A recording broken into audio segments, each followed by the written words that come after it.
जय गुरु जी संगत जी। दिव्य आभा से नेक्स्ट चैप्टर, पति के जीवन दाता। गुरु जी से 2000 में मिलने के बाद मैं अपने आप को अत्यंत भाग्यशाली और सम्मानित मानती आई हूँ। उस समय से हर प्रकार से गुरु जी ने हमारे समस्त परिवार पर अपनी दया दृष्टि बनाई हुई है। मेरे पति दीपक अपने भाई अरुण के साथ गुरु जी को ऐसे दिन मिले जो संगत का नहीं था।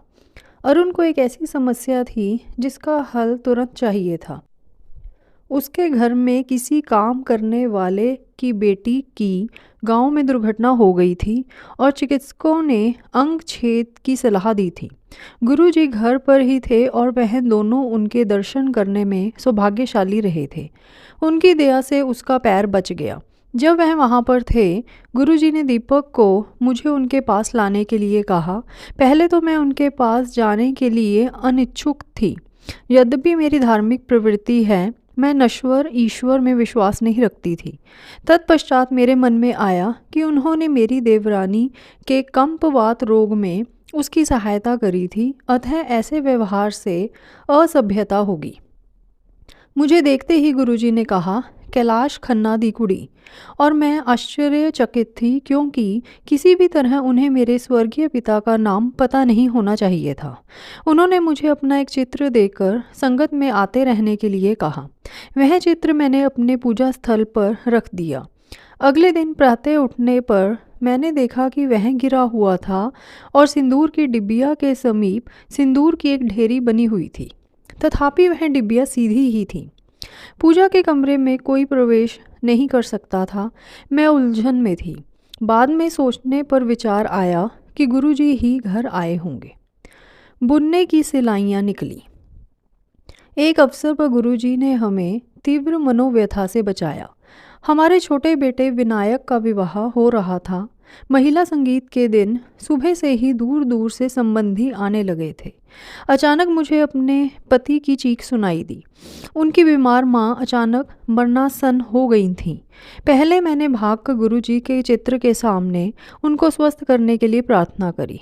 फिर जैसे ही मैं उनके कमरे में गई तो माँ ने करवट ली और उठकर बैठ गई। उनका स्वास्थ्य इतना अच्छा हो गया कि वह विवाह के समस्त कार्यक्रमों में भाग ले सकी, जैसी उनकी हार्दिक इच्छा रही थी। एक अन्य अवसर पर गुरुजी ने हमारे ऊपर दया करी और इसके लिए हम उनके अति आभारी हैं। उन्होंने हमें जुड़वां पोते दिए। मेरे बड़े पुत्र राजनाथ और उसकी पत्नी मोइरा के विवाह को 5 वर्ष हो चले थे और यद्यपि हम पोता ही चाहते थे, उन दोनों को कोई जल्दी नहीं थी। दोनों अमेरिका में कार्यरत थे, जहाँ पर कोई पारिवारिक सहारा नहीं होता और उनके पास अपने निजी कार्यों के कारण समय की कमी रहती थी। मुझे भय था कि वह संतान के लिए प्रयास ही ना करें। एक दिन हमने गुरुजी से प्रश्न किया कि उनके संतान कब होगी। काफ़ी देर तक उनके चित्र देखने के बाद गुरुजी ने उनको दर्शन के लिए लाने को कहा। सौभाग्य से यह अवसर शीघ्र ही आ गया जब वह विनायक के विवाह के लिए भारत आए। विवाह के समारोह में एक हवन का भी आयोजन था। मोइरा ने मुझे बताया कि वह अपने मासिक के कारण उसमें भाग नहीं ले पाएगी। विवाह के बाद वह अमेरिका वापस चले गए और कुछ ही दिन के बाद उत्तेजित मोइरा ने वहाँ से मुझे फ़ोन पर कहा कि मैं अपनी सिलाइयों से बुनना आरंभ कर दूं, क्योंकि मैं दादी बनने वाली हूँ। मुझे सुखद अचंभा हुआ, क्योंकि कुछ ही दिनों पूर्व इसके कोई आसार नहीं थे। मैंने जब गुरुजी को हार्दिक धन्यवाद दिया तो उन्होंने कहा कि उन्होंने उसे जुड़वा दिए हैं। पराध्वनिक चित्रण के बाद मोइरा ने इसकी भी पुष्टि कर दी। पति पर कृपा वृष्टि। मेरे पति दीपक के पैर में एक घाव था जो बढ़ते बढ़ते सड़ने को होने लगा था और उनको चिकित्सालय में रहना पड़ रहा था। उपचार से वह ठीक होने लगा और अपने टखने में पट्टी बांधे हुए वह घर आ गए। अगले दिन प्रातः उठने पर देखा कि बिस्तरे पर बिछी हुई चादर ताज़े रक्त में सनी हुई थी। पट्टी बिल्कुल साफ थी। चिकित्सक ने भी यह देखने के लिए कि कहीं और से रक्तस्राव ना हुआ हो परीक्षण किया, पर सब ठीक निकला। परंतु हमें ज्ञात हो गया कि गुरुजी ने पैर में से शेष विषैले रक्त को बाहर निकाला था। गुरुजी ने मेरे पति को नया हृदय देकर जीवन दान भी दिया है। दीपक की 2 धमनियाँ 90% बंद थीं। गुरुजी को यह पूर्व ज्ञान हो गया था और उन्होंने मुझे एक विशेष दिन आने के लिए कहा था। उस दिन व्यस्त होने के कारण मैंने अगले दिन जाने का विचार कर लिया, परंतु गुरुजी को मिलने से पूर्व दीपक की छाती में बहुत पीड़ा हुई और उन्हें एस्कॉर्ट में प्रविष्ट कराकर उनकी आकस्मिक शल्य क्रिया करनी पड़ी। उनकी एंजियोप्लास्टी हुई और उनके हृदय में 3 स्टेंट लगाए गए।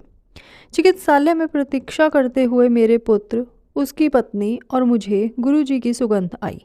जैसे ही दीपक शल्य क्रिया के पश्चात बाहर आए, उनको सुगंध आई पर मुझे नहीं आई।